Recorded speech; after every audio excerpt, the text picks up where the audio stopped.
तुम्हाला सुरेश रमेशवाली कॅडबरीची जाहिरात आठवतीये का? सुरेश रमेश कॅडबरीत तेवढं गोड होतं, पण बीडमध्ये काल धनंजय मुंडेंच्या तोंडून सुरेश बस आहे शासकीय भाऊ कायदा सुव्यवस्थेचा प्रश्न आहे कार्यालयामध्ये हे ऐकलं आणि कायदा व सुव्यवस्थेवर प्रश्न विचारणाऱ्या पत्रकार सुरेशची झालेली गळचेपी पाहून मात्र घसा कोरडा पडला. इथं सुरेश म्हणजे फक्त नाव नाही, तर सुरेश म्हणजे आजच्या व्यवस्थेला निर्भीडपणे प्रश्न विचारणारा एक पत्रकार. हा सुरेश म्हणजे बीडमधील सर्वसामान्य माणसांचं प्रतिनिधित्व करणारा प्रतिनिधी. पण राज्यकर्त्यांकडून त्याला मध्येच बस असं म्हणून रोखलं जातं. ही आपल्या लोकशाहीतली शोकांत. बीडची गुन्हेगारी, दादागिरी आणि पत्रकार परिषदेत पत्रकारांचाच आवाज बंद करणारी ही संपूर्ण कहाणी. उपमुख्यमंत्री सुनेत्रा पवार यांच्या समोर नेमकं काय? धनंजय मुंडेंनी पत्रकाराला प्रश्न विचारण्यापासून का रोखलं? पाहुयात यावरचाच हा स्पेशल रिपोर्ट. बस सुरेश, बीडमध्ये प्रश्न बंद, खून मात्र सुरूच. मुंडेंनी पत्रकाराला का रोखलं? नमस्कार, मी संदीप आणि तुम्ही पाहताय LS मराठी. उपमुख्यमंत्री सुनेत्रा पवार पालकमंत्री या नात्यानं काल बीडच्या दौऱ्यावर होत्या. पालकमंत्र्यांच्या जनता दरबारात विकास कामांचा आढावा चालू होता. सुनेत्रा पवारांच्या उजव्या बाजूस परळीचे आमदार धनंजय मुंडे, तर डाव्या बाजूस माजलगावचे आमदार प्रकाश सोळंके बसले होते. तितक्यात सुरेश नामक पत्रकार बंधूंनी एक प्रश्न केला. बीडमधली कायदा व सुव्यवस्था, पण त्यांचा प्रश्न पूर्ण व्हायच्या आत धनंजय मुंडे सुरू झाले. धनंजय मुंडे आणि पत्रकार सुरेश, नेमकं काय घडलं तुम्हीच पहा. पीक विम्याचा प्रश्न सुटला नाही. त्या संबंधी सुद्धा आमची काल चर्चा झाली आणि पुढील कारवाई करण्यासाठी सूचना केलेल्या आहेत. कायदा सुव्यवस्थेचा प्रश्न आहे शासकीय भाऊ कायदा सुव्यवस्थेचा प्रश्न आहे कार्यालयामध्ये संस्था. सुरेश, कायदा व सुव्यवस्थेचा प्रश्न आहे. सुनेत्रा पवार मान वळून मुंडेंकडे पाहत आहेत. मुंडे, बस सुरेश. सुरेश, भाऊ कायदा व सुव्यवस्थेचा प्रश्न आहे. मुंडे, सुरेश आभार. पत्रकार परिषद संपली.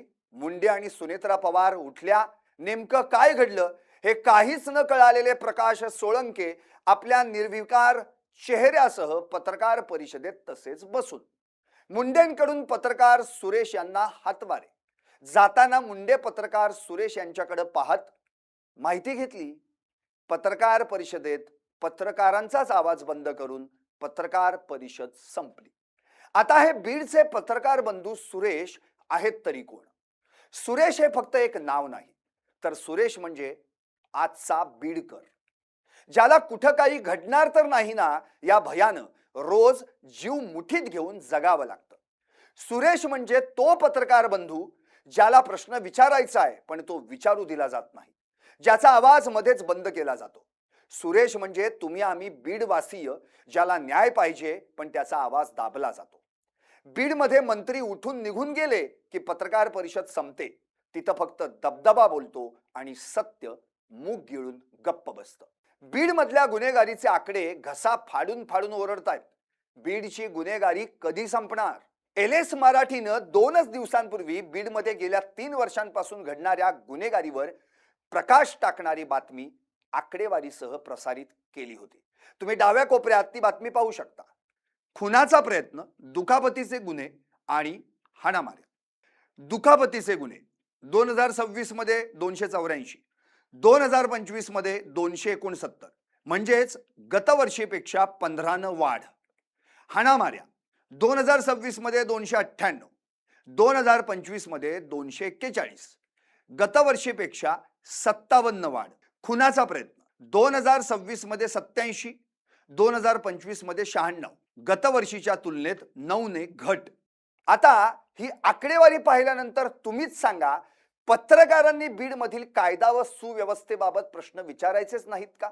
याही पेक्षा भयंकर काय आहे माहिती आहे? बीड जिल्ह्यात लोक मृतदेह थेट पोलीस ठाण्यात घेऊन जातात.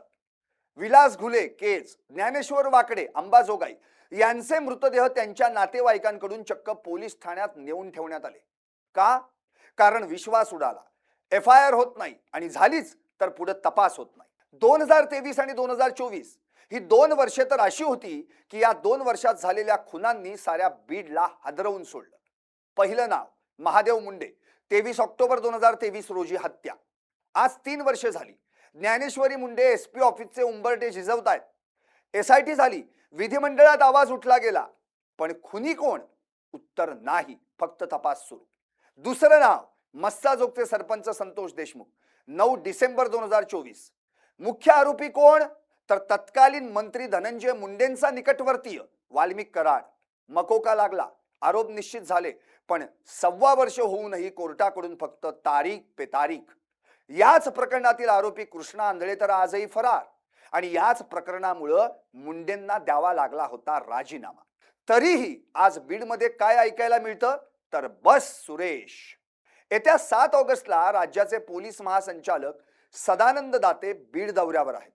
झाडाझडती होणार, आढावा होणार, पण प्रश्न तोच, त्यांच्या 1 दिवसाच्या भेटीनं दर आठवड्याचा खून थांबणार का? की त्या दिवशी पण सुरेशला बस म्हटलं जाणार? थोडक्यात काय, तर बीडमध्ये फक्त 2च पर्याय आहेत. एकतर सुरेशनं गप्प बसायचं, नाहीतर बीडचा बिहार ही ओळख सहन करत राहायचं. धनंजय मुंडे मंत्री नाहीत तरी दबदबा आजही कायम आहे. पत्रकार परिषद संपली, पण बीडचे प्रश्न आजही कायम आहेत. तुम्हाला काय वाटतं? सुरेशनं प्रश्न विचारायचे की नाहीत? जर तुम्हीही व्यवस्थेविरुद्ध पण आवाज उठवू इच्छित असाल तर कमेंटमध्ये मी सुरेश आहे असं नक्की लिहा. बीडची गुन्हेगारी कधी थांबणार? LS मराठी हा प्रश्न विचारत राहणार, कारण सुरेश बस झालं असं कुणीही कितीही म्हटलं तरी गप्प बसणार नाही. सत्य कधी लपणार नाही.